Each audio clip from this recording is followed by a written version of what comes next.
ਜਿਹਦੀ ਪੁਸ਼ਲ ਚਿੱਟੀ हो अच्छा जी, हमारे कस्टमर आके अपनी मर्जी का गोश्त खुद पसंद करके बनवाते हैं और खुद जो है ना उसको एंजॉय करते हैं। ये हमारे पास एक ग्रुप आया हुआ है नौजवान लड़कों का और मटन खाने के शौकीन लग रहे हैं और ये जनाब बकरे बनवाएंगे, अपनी मर्जी के दस्ती के पीस बनवाएंगे और एंजॉय करेंगे। तो हमें बड़ी खुशी होती है जब हमारे पास जो है ना वो कस्टमर आके कहता है जी मैंने अपनी मर्जी का गोश्त बनवाना है।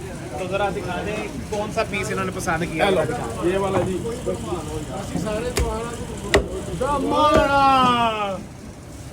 70 साल की उम्र तो नहीं होती।